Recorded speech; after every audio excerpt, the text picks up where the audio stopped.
tudo, então sejam todos muito bem-vindos à live da Orquestra Sinfônica Municipal de João Pessoa, da série Amigos da Orquestra. Meu nome é Laércio Diniz, eu sou maestro, diretor artístico da Orquestra Sinfônica Municipal de João Pessoa. E para a realização da nossa live, eu agradeço ao nosso prefeito da cidade de João Pessoa, Cícero Lucena, ao presidente da Funjop, Marcos Alves, e, é claro, também à Funjop pelo expressivo apoio à nossa live e à nossa orquestra. Cada semana nós convidamos um artista de relevância nacional que seja de alguma forma ligado à nossa orquestra. E hoje nós temos aqui como convidado um artista completo, que dança, toca, escreve, canta, atua e faz isso com muita propriedade. Ele é pernambucano e é um grande representante da música armorial e folclórica nordestina pelo mundo. Seja bem-vindo, muito bem-vindo, Antônio Nóbrega.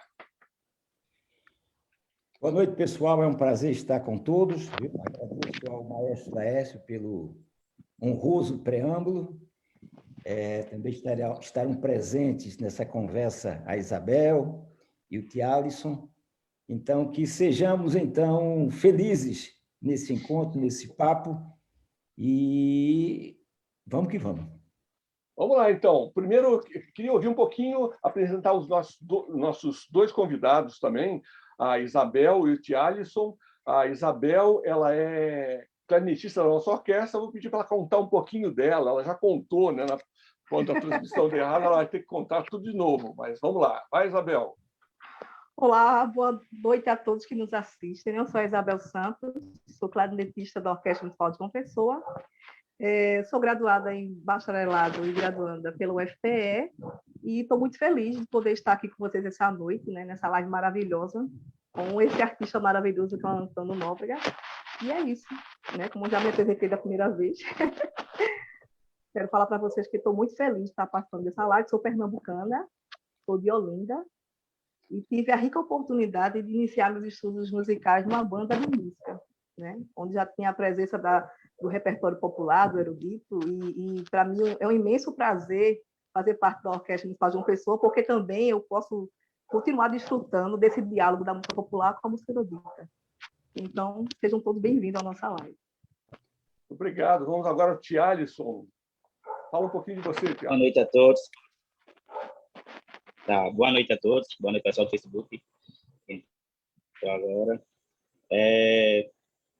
Meu nome é Tialisson. Sou natural de Recife, Pernambuco, e comecei meus estudos aos 10 anos no projeto social Orquestra Cidadã, e atualmente sou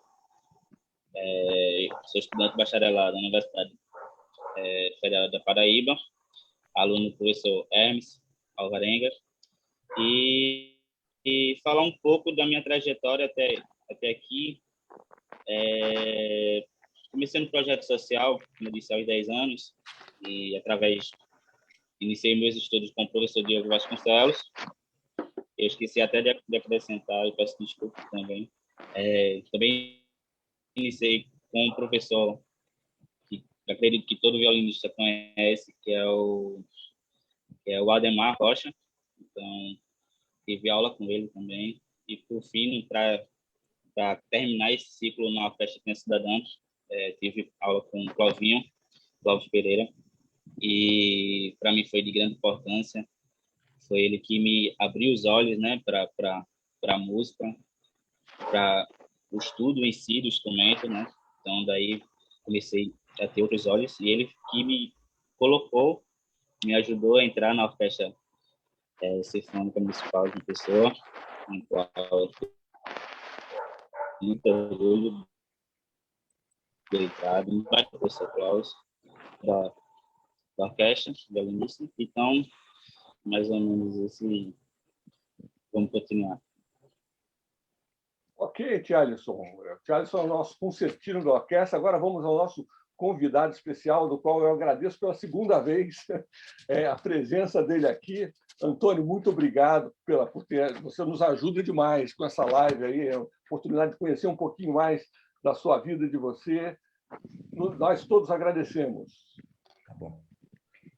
Bem, eu espero poder, através da conversa aqui, né, do encontro, da palavra, a gente poder avançar um pouquinho em relação à música, à cultura em geral, E Oxalá também, né? Até pensar sobre o nosso tão dolorido país, né? Que eu acho que é uma urgência que a gente tem, porque as coisas chegaram a um tal nível de descontrole, não é, que se a gente não, pelo menos não se omite completamente, né? Pois bem, mas eu dizia então a vocês, quando tivemos de reiniciar, né, que eu tenho uma relação também com a Paraíba, assim como vocês têm com Pernambuco, porque eu comecei profissionalmente no quinteto, mas antes eu já tocava um pouquinho na Orquestra de Câmara da Paraíba, regida pelo José Capri, um argentino que morava aí, né? Compositor. E nessa ocasião, o meu professor de violino era o Luiz Soler, ele era o espala da orquestra e eu atuava como concertino. O violino foi, portanto, o primeiro instrumento que eu estudei. Quer dizer, o instrumento a qual me dediquei, porque eu toco um violão básico, né, para mim. O bandolim também eu toco um pouco, e o bandolim tem essa vantagem em relação aos violinistas, porque ele tem o mesmo padrão de encordoamento, né? Então isso já facilita. Apesar de que é uma outra técnica, né? Por causa a gente usa palheta. Uma palhetinha e o violino é um arcão aqui, né? O peso é aqui é o peso do dedo. Bem, então eu comecei com 8 anos de idade. Meu pai dizia que eu gostava muito de batucar nos lugares e isso então era sinal de que eu era jeitoso, não é, para a música. E aí sucessivamente ele me colocou para estudar com professores de violino e vocês poderiam me perguntar por que o violino? Porque no centro de saúde que meu pai clinicava, era diretor até quando eu tinha essa idade, tinha um funcionário que tinha uma irmã que tocava na Orquestra Sinfônica de Recife, Dona Belinha. Vocês não conheceram, né? Porque faz parte já já tenho 68 anos e eu tinha nessa ocasião 10 anos, fazem 58 anos. E foi com Dona Belinha que eu comecei a estudar violino, depois passei para o Beni Volkoff. O Beni Volkoff, ele sabe o quê? Ele foi tio do clarinetista, de um clarinetista, do flautista, não, de um clarinetista e de um flautista que eu acho que eles que tocam na Orquestra da Paraíba. Olha só. Ele é um flautista, ele tocou no quinteto violado, flautista, e um clarinetista era um menino que também tocava muito, né? E ele era casado com a Marisa, que era violoncelista. Marisa Volkoff, né? Eu me recordo desse nome. Era uma família de músicos mesmo. Ele me deu aulas por algum tempo, e depois, então, eu tive aulas com o professor Luiz Soler. Bem, posteriormente, eu vim a ser convidado pelo escritor Ariano Suassuna, e aí isso representou uma espécie de um pequeno cataclismazinho na minha vida, não é? Porque o Soler, por exemplo, ele achava que eu devia me dedicar à carreira de violinista. Ele achava, inclusive, que eu devia ser um concertista e que ele me tinha um pouco como filho, não é? Tinha esse lado filial dele, mas aí foi um pouco um choque para ele, não é? Porque o armorial me puxou para um outro lado. E aí eu comecei a servir mais a música e menos ao instrumento, né? Ou seja, quando eu estudava com Soler, ele procurava em mim desenvolver o feitista que existe em mim, né? Pois bem, e aí, então, a partir do meu encontro com o armorial, eu direcionei a minha atividade criadora numa outra direção, na direção justamente de absorver, de assimilar o mundo cultural popular que me era conhecido e ainda é bastante desconhecido a todos nós, né, que frequentamos mais os padrões, né, os procedimentos, os comportamentos da tradição musical ocidental. A Isabel, ela tinha tocado em banda e o Thialison também, o Thialison não tocou em banda, mas fez formação de violino, mas todos eles fizeram uma formação dentro de um processo de academia, não é? De conhecimento formal. Bem, o maestro Laércio, mais do que todos nós, né? Porque além de ter sido violinista, quer dizer, nem sei se ele continua ainda tocando violino. Continuo, eu sou espala de uma orquestra aqui em São Paulo ainda, só que é desesperador, né? Eu estava falando para eles que nessa pandemia eu já fiz aqueles excertos orquestrais, os 3 livros eu já fiz 3 vezes. Não tem o que fazer. Mas você consegue, você é um danado, consegue conciliar, espalar a orquestra e ter uma atividade regente, são 2 puxadas boas, né? Tem que se virar, né? Eu me lembro, não sei se você se recorda, eu não me recordo quantos anos faz, mas fazem provavelmente mais de 10, uns 15 anos talvez, né?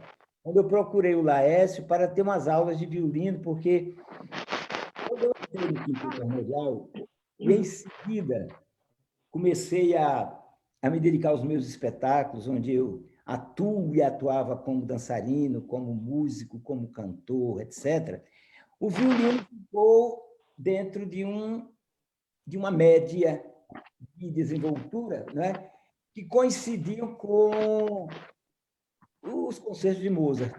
Eu estava começando a estudar um concerto de Mozart, quando então também uma romança, aquela romança em Fá de Beethoven, né? E aí então a Morel me puxou para um lado e você sabe, violino, como qualquer instrumento desses que a gente quer tocar mesmo, são horas por dia, né? São músculos que a gente tem que treinar, sensibilidade, etc. E aí eu parei, né? E minha técnica foi minando, porque o que eu tocava não solicitava muito, né? Quer dizer, começou a solicitar quando eu quis tocar frevos no violino. Entendeu? Quando eu quis traduzir para esse instrumento aquilo que é tocado como orquestra, aquilo que é uma música que se compõe da conversa entre palhetas e bocais. Então, o violino, ele toca aquilo como se fosse uma melodia única, né? Ele fica fazendo as duas, ou qualquer instrumento solista. Né? E aí, então, eu me vi, porque não é fácil tocar frevo no violino, porque o frevo não foi escrito para o violino, né? É consabido. E também o choro é uma música que não foi especificamente pensada nesse instrumento. Quando ele pega um choro de Jacó do Bandolim, a gente, de certa forma, sente-se um pouco mais adaptado, porque ele compôs para o bandolim, né? E o bandolim tem essa relação com o violino. Mas quando você pega um choro de Pixinguinha, você pega um choro, por exemplo, do Abel Ferreira, que escreveu muito para clarinete, né? Chorando baixinho.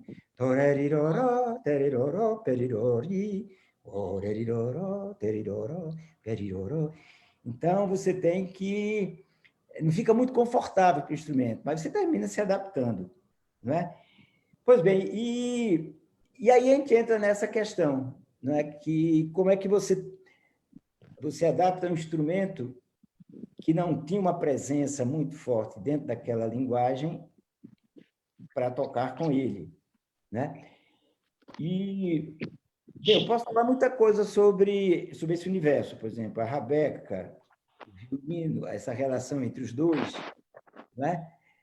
Eu paro por aqui porque vocês querem fazer alguma pergunta já em relação a isso? Não, a live é para você levar do jeito que você quiser, mas geralmente eu não interrompo, mas aqui eu queria interromper, porque eu vou continuar a sua história. Você chegou numa época em casa que eu dava muita aula, enfim, dava aula direto nos grandes festivais, Campos do Jordão, e tu tinha muitos alunos também. Aí chegou você, né, para ter aula. Na verdade, você queria saber sobre violino barroco, sobre arco barroco, né? E eu estava nessa onda aí também. Então, você chegou... Eu estava até contando para o pessoal, quando você saiu, o seguinte, quando você chegou um cara para ter aula comigo, foi a primeira vez que me pagaram para eu poder aprender, porque eu aprendi tanto naquelas aulas, que você dançava, tocava, improvisava, foi maravilhoso. Nunca me pagaram para ter aula. Pois é, então foi isso mesmo, foi no contexto, agora eu me recordo, foi no contexto do violino barroco, não é? Do arco barroco, né, que você estava experimentando, você tinha comprado. E o arco barroco e o violino barroco entraram na minha vida pelo seguinte, porque ainda hoje o pessoal às vezes me chama para tocar a rabeca. Não, eu queria que você e sua rabeca viessem aqui fazer não sei o quê. E aí eu vejo que é um fake news, uma fake news. Eu raramente toquei rabeca. A Mariana fazia um elogio muito grande, uma homenagem à rabeca, por ser um instrumento popular e utilizado pelo povo, né? Mas a rabeca, assim como um pandeiro daqueles que vêm de mercados, ou uma flauta mal feita, ele não me dava condições de desenvolver minimamente uma técnica ou um toque, uma desenvoltura no instrumento. Porque o que é que ocorre? O homem do povo, o homem simples, que não tem condições de comprar um violino, ele em algum momento vê aquele instrumento, né? Às vezes por uma tradição de outra pessoa que toca, e quer tocar aquele instrumento, não tem dinheiro. O que ele vai? Ele vai tentar fazer um. Quando é muito habilidoso, consegue fazer um razoável, né? Por isso que você olhar as rabecas, você não encontra duas iguais. Você pode encontrar mais ou menos parecidas de um mesmo fazedor, mas você nunca vai encontrar, porque ela não tem ela não traduz aquela sabedoria que existe nos violinos feitos a partir das pessoas que tiveram escolaridade para fazê-lo, né? Os luthieres, né? Sabe o Lessa mais do que eu, e o Alisson sabe também, que cada pecinha do violino, cada pecinha daquele é minimamente calculada. Tem uma função, tem que ser de uma madeira específica, tem que ser colocada daquela maneira. É um instrumento muito industrioso, né? É uma coisa muito bonita, reflete muito o próprio desenvolvimento humano, né? Um instrumento daquele há 500 anos antes, quer dizer, 600 anos, era um instrumento, era uma rabeca, era um instrumento mal feito, né? Que se tocava aqui, né? Eu tenho, inclusive, que não dá para trazer aqui agora, os ascendentes do violino, que é o rebabe berbere e o rebabe andaluz. Eu tive lá no Marrocos e consegui adquirir esses dois instrumentos, né? E aí entra uma questão que é a seguinte, não sei se o Laércio sabe disso, nós chamamos rabeca ao violino, no meio rural principalmente, porque a palavra rabeca é a latinização de rebabe, ou seja, é o aportuguesamento da palavra rebabe, e é como esse instrumento entra na Península Ibérica, né?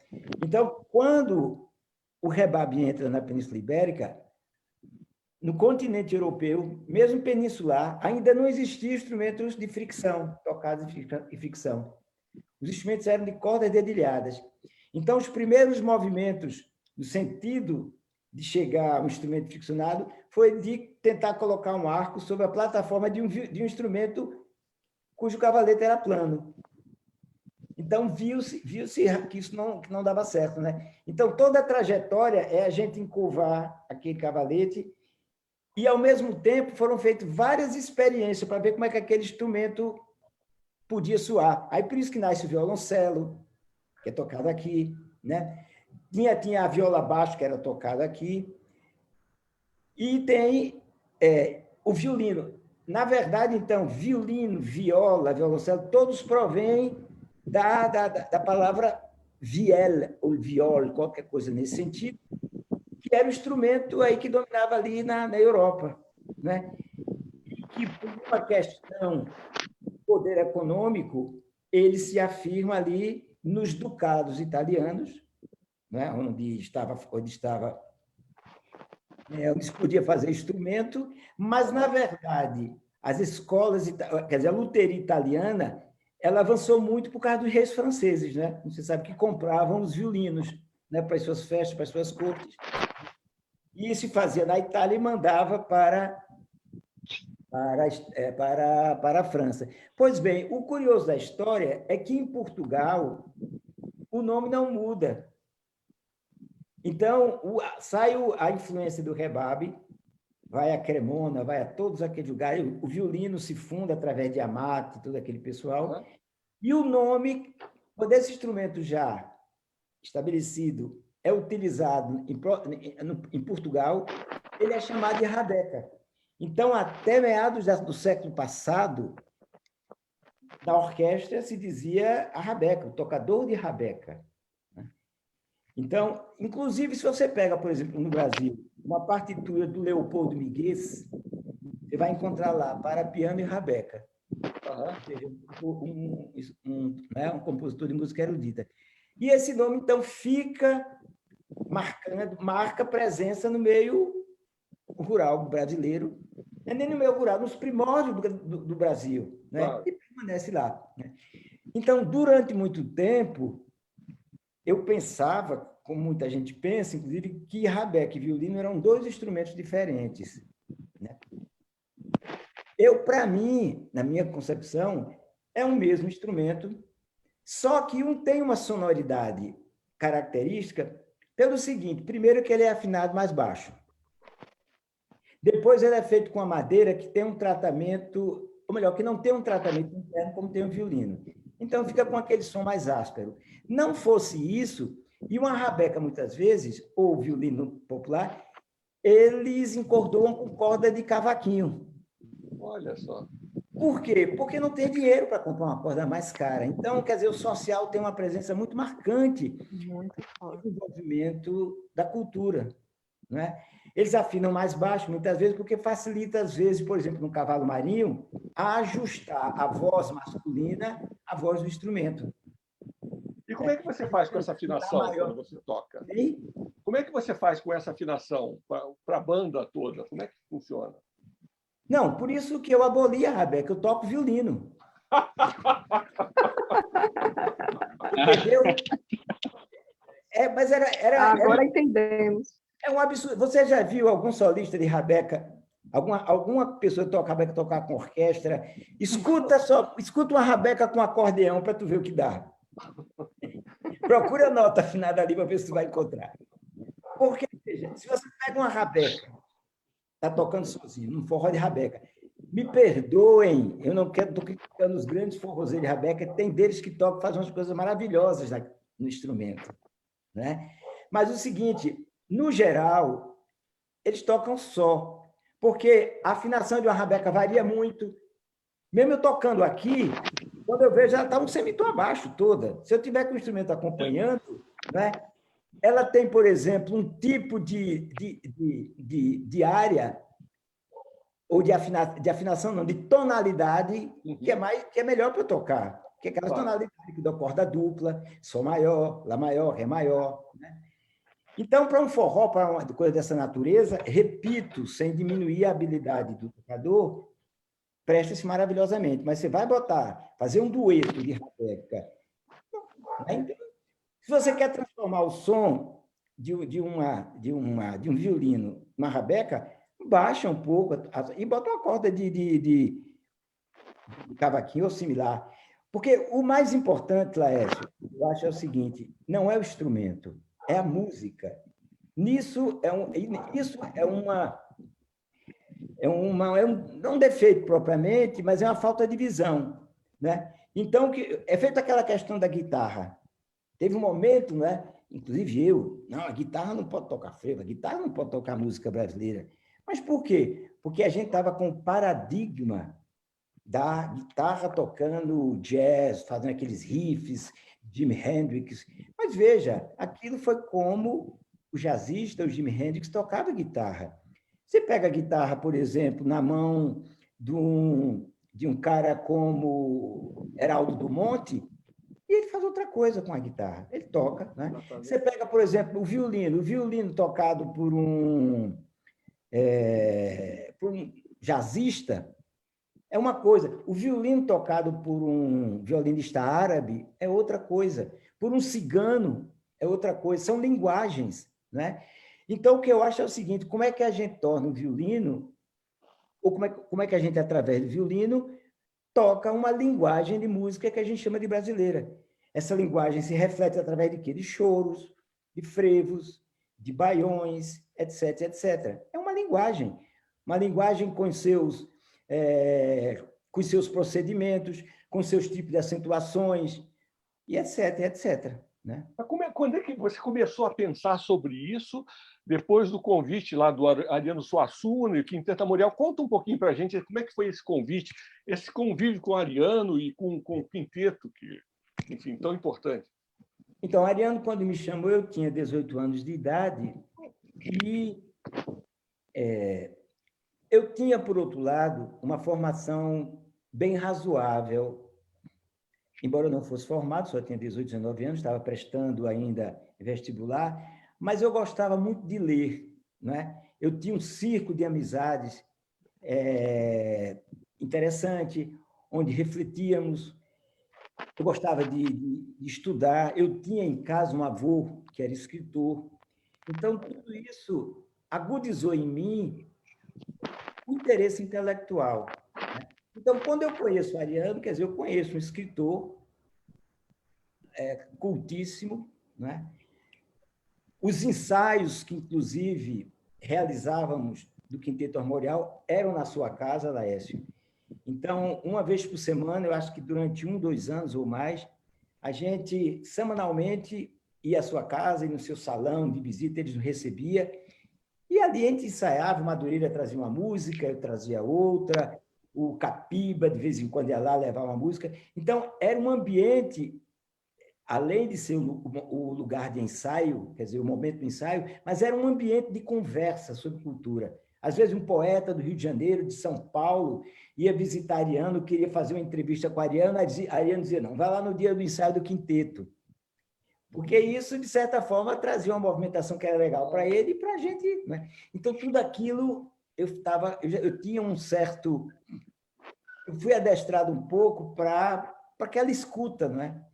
Então, quando eu comecei a me interessar pelo mundo popular, o interesse se refletiu de várias maneiras. Eu procurei saber como é que essas coisas aconteciam, né? Por que violino, por que rabeca, por que cantoria de viola. Por exemplo, por que é que a viola na cantoria tem uma afinação que não existe em lugar nenhum do Brasil? Eu tenho aqui uma viola, por exemplo.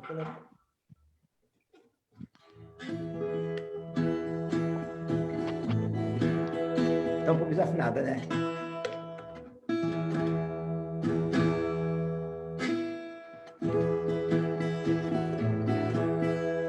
Bem, em que pesa a desafinação?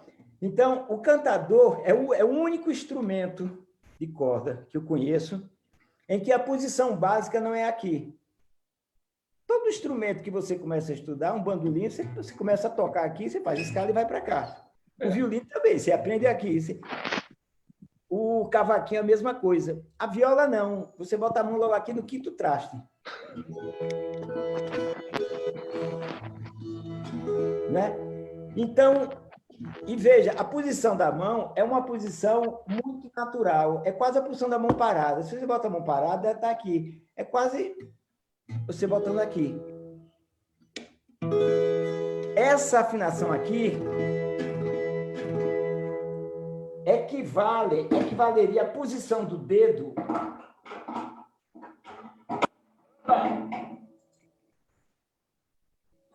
a isso aqui do violão, ó.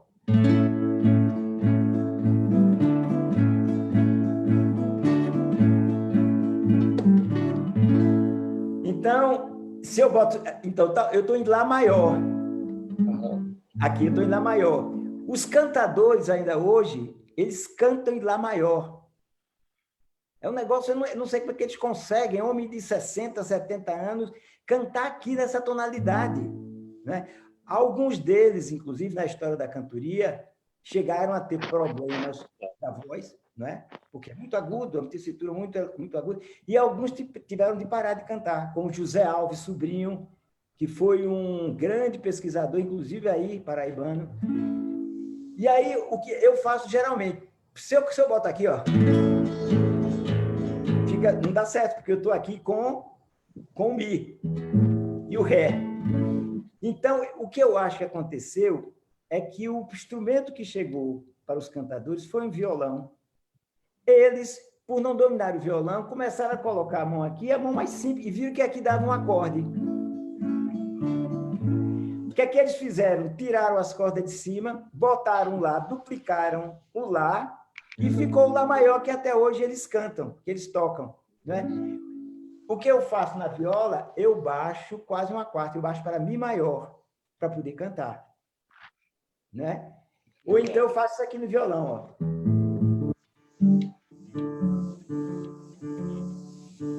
Aí fica, ó.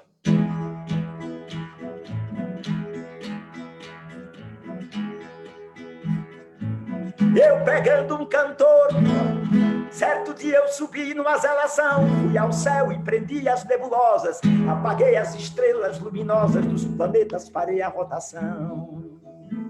E São Pedro, notando a confusão, foi dizendo a Jesus numa entrevista: castiguemos, Senhor, esse egoísta que atreveu-se a apagar nosso planeta. E Jesus disse a São Pedro: não se meta, que isso é só brincadeira desse artista.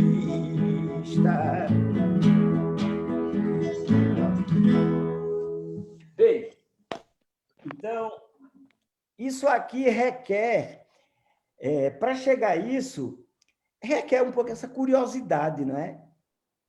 Então, mas como é que você conseguiu fazer a transição de você como violinista? Porque, claro, uma coisa é você ir nos ensaios, conversar com o Ariano Suassuna, outra coisa é dizer, pronto, agora a minha carreira vai ser... eu vou formatar a minha própria feição, digamos assim, como artista. Como é que aconteceu isso? Bem, eu, quando comecei a me interessar por essas manifestações, percebi que elas tinham um elemento muito intenso, que era a dança. Né?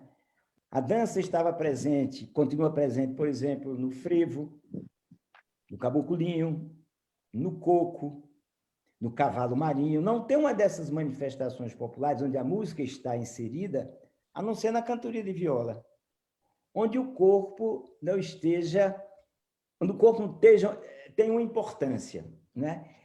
E eu fiquei seduzido por aquelas danças e comecei, então, a aprendê-las. Ou seja, eu, ao tomar conhecimento de uma manifestação dessa, eu depois procurava quem era o dono, o mestre da brincadeira, e aí ia nos ensaios e comecei, então, a aprender a assimilar os passos de dança, as manobras que eles faziam, né? Dá-se o nome de manobras, como se vê um caboclinho fazendo todos aqueles desenhos, e fui trazendo para meu corpo. Né?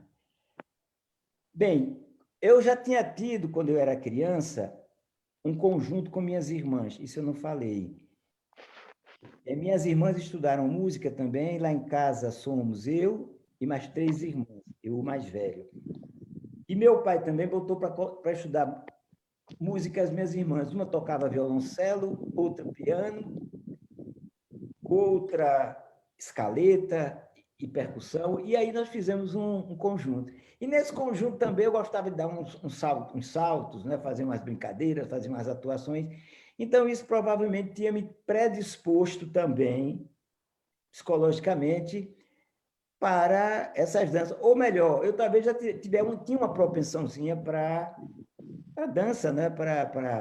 Ou então, numa linguagem talvez mais comum, talvez eu fosse como é que diz aquele cara que é muito espevitado, é quase uma síndromezinha. Não é o autista, não, como é o nome? O cara que é muito agitado, como é o nome? Eu sei, é o... Imperativo? Hein? Hiperativo? Hiperativo. Minha mulher disse que eu era hiperativo, que eu sou hiperativo. Né? Ela diz isso porque eu acordo todo dia saltitando da cama. Ela diz, olha, não pode. Uma pessoa que sai da cama saltitando, falando bem da vida, só pode ser hiperativo.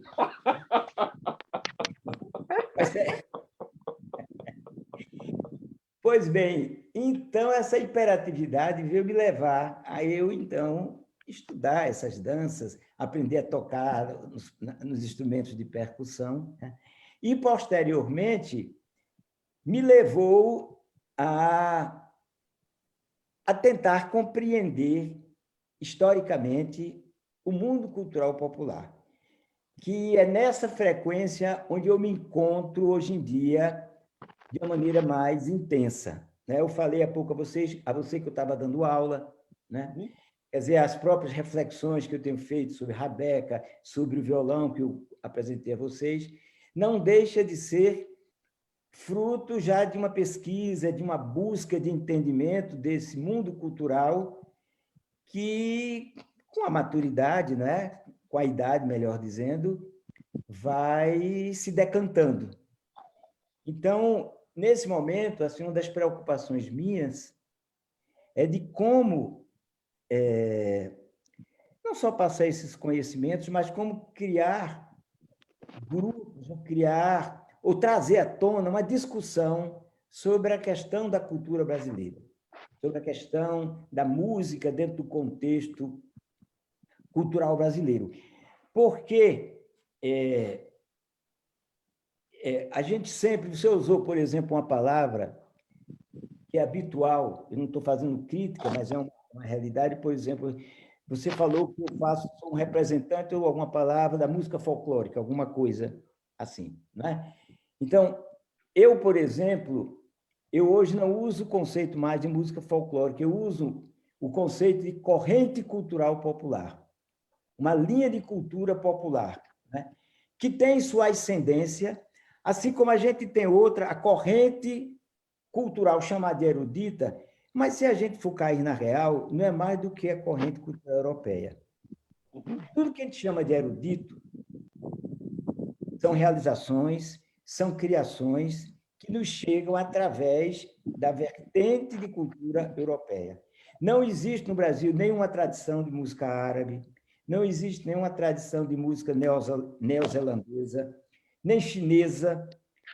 Não existe. O que a gente tem no Brasil é a tradição da civilização europeia, que até a década de 50 do século passado era muito francesa. Quem quisesse ter um lustro cultural ia para a França. Eu mesmo, por exemplo, estudei francês na escola. Eu falo francês razoavelmente bem, porque aprendi bem na escola e estudava na Aliança Francesa. Assim como vocês, se não falam inglês, poderão falar inglês muito facilmente estudando nas academias de língua inglesa ou, modernamente, na internet, né? Então, vocês imaginem que Recife tinha umas 4 ou 5 alianças francesas.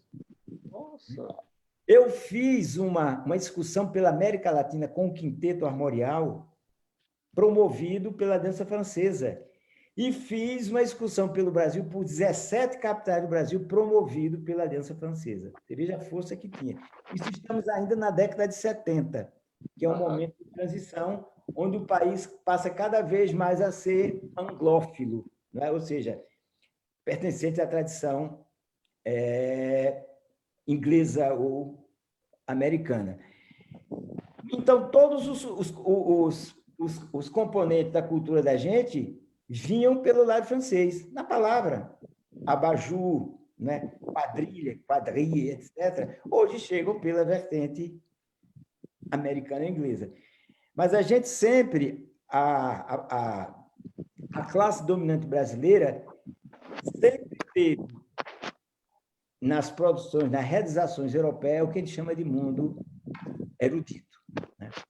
E aí entra uma questão, você veja, por exemplo, a orquestra armorial, ela nasce com uma formação tanto da música europeia quanto da música brasileira. Ou seja, é uma orquestra de câmara composta de violinos, primeiros, segundos, viola, tinha um contrabaixo, um naipe de flautas. O que é que ela tinha de diferente? Era uma percussão. Ou, às vezes, trazia um violão, quando ia fazer um concerto de violão, né? Mas, enquanto estrutura, era uma orquestra de câmara europeia, com uma percussão, na maioria das músicas, que tocava música de autores brasileiros, mas, às vezes, também tocava Vivaldi, às vezes tocava, acho principalmente Vivaldi, o barroco, né? ou o clássico. Ariano, quando funda o Quinteto Armorial, ele funda por perseguir uma a ideia de uma música de câmara que afirmasse mais uma música ligada àquela que ele tinha nos ouvidos e que tinha como representantes a banda de pífanos, os toques de viola, o marimbau popular, né? Os toques dos rabequeiros. Por isso que ele cria um conjunto de câmara que ele pode dizer um pouco mais brasileiro do que a orquestra armorial, que tinha um violão, uma viola, um violino, mas ele dizia que era rabeca, né? Na verdade, ele me deu de presente uma rabeca, mas como a rabeca era praticamente intocável, o que é que eu fiz? Eu dei para um luthier para ele ajeitar, e ele tornou a rabeca um violino. Botou um traste de violino, né, usava corda de violino, afinação de violino, botou um cavalete de violino, só a madeira ali, que era uma madeira, né? Muito bem. Mas então eu tocava tudo violino. Se escutar no quinteto armorial, som de violino. Só tem uma música, eu acho, que eu toco na rabeca, que é o Romance da Bela Infanta. É uma coisa muito assim, uma cantiga muito simples, inclusive, né? Bem, então, com isso, ele funda realmente um grupo, a gente gravou 4 CDs, né? Que tinha uma sonoridade muito própria e que abria os horizontes para grupos formados a partir desse contexto, como foi o caso da Orquestra Romançal, que ele criou. E até o Madureira escreveu um toque para marimbau e orquestra. Com essa orquestra, ele colocou instrumento de sopro, colocou, acho que, trombone, saxofone, cordas, enfim, fez uma experiência com os instrumentos que são já bastante utilizados nas formações brasileiras, né? Assim como o choro. O choro, no meu entender, é um equivalente do quarteto de cordas europeu. Né? Ou seja, estou falando equivalente no sentido de uma singularidade, de um grupo que nasce de um mundo cultural. Né? Um violão, flauta, um violão que desenvolve aqui uma baixaria, o violão 7 cordas. Quer dizer, cria uma linguagem com choro. Então, isso não nasce da noite para o dia, não é? Isso tem uma história, né? Como é que isso nasce, né? Então, eu me dedico, hoje em dia, a estudar a isso, mas não só estudar. Como é que a gente pode inserir esse mundo cultural dentro da prática contemporânea de música, de teatro e de dança? Como é que a gente faz isso, né? Que não é uma tarefa fácil. E daí surgiu o Brincante? O Brincante surge, sim, dessa necessidade, nasceu do interesse das pessoas em aprender conosco essas técnicas, essas formas de expressão que a gente veiculou através do espetáculo Brincante, que é um espetáculo com o qual a gente abre o que é hoje o Instituto Brincante, em 1992, né?